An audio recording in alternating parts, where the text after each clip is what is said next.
When I first started working on my new skincare brand, Glea, I knew I wanted to create something special that wasn't for everyone. So in this video, I'm gonna share with you a little bit more about the products and what kind of a woman would use my product.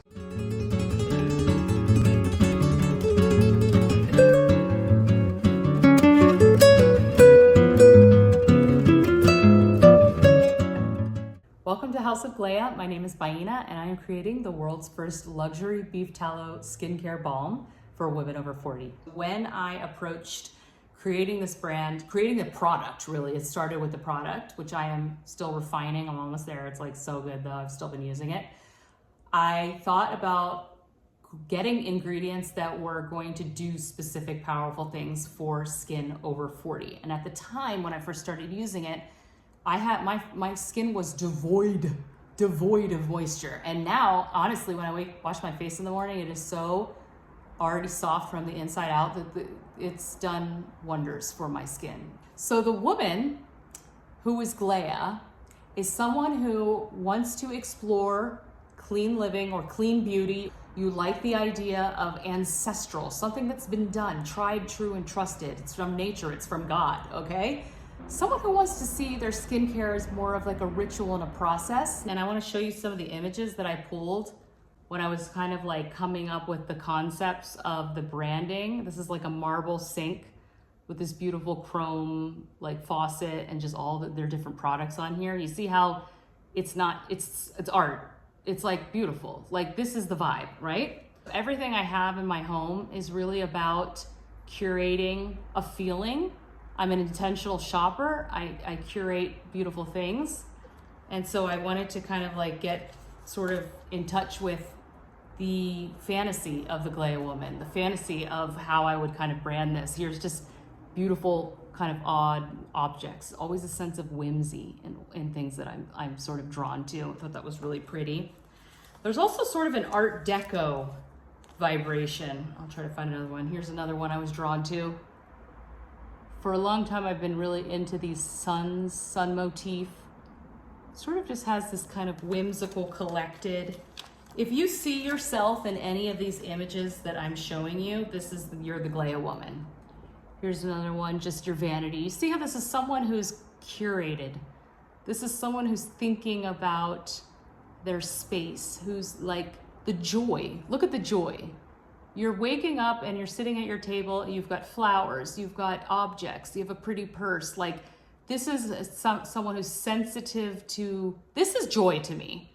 This is the Glea woman. This is me. And I want my product to be part of that. Look at this, just a beautiful color. This isn't mine. You're gonna be totally shocked and in love with when you see my first gorgeous balm. The color is, I just can't. It's so good. But just look how, that evokes something for me. That evokes something really deep for me. Here's like the luxurious, glamorous side. So there's a little element of glamour, which I thought. And then I had, I always kind of reference interiors as well to sort of evoke a feeling. But like, this is something I thought was really cool and I loved. This is a glass coffee table. So you see, this is me. You see how these two are kind of the same? I mean, they're not, but they are. It's in the same world. So these are the emotions and the feelings, the creative energy behind the actual product that inspire me when I'm making this, when I'm coming up with the different ideas. Look at this. Look at these oils. This is basically me curating this. This is how it feels. This is what it looks like when I'm curating these ingredients. I'm working with these beautiful oils. Here's another one that I thought that was fabulous. Artisanal, not old age, artisanal. Like this is like in Rome or something, you know, it's like my beef tallow has, and it's been there for the ages.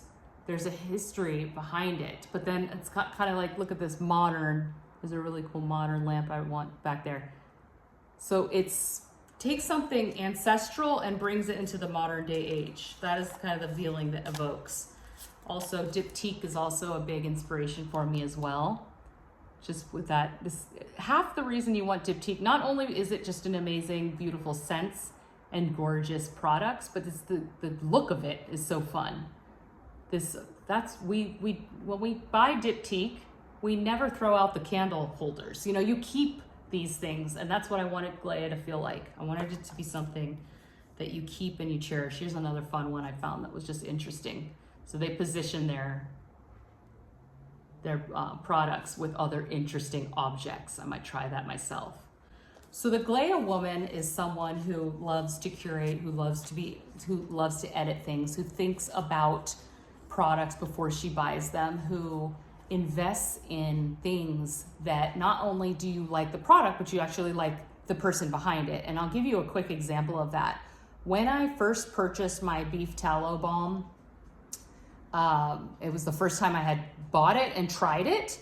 And so I shared it with my Instagram community, just because when I find something that I like or solves a problem, I share it with my community. I had shared that the beef tallow balm that I ordered was $30. So I did an Instagram story, and I had one person send a message to me, and her response was just to send me a link from Amazon to a beef tallow balm that was $13. And I was like, you don't get it. That's literally not the point at all. That's not how I shop. I'm not looking for the cheapest thing on Amazon. I'm actually curating a vibe. And for something like beef tallow, the vendor that I bought from is someone who's like done the research, made their balm.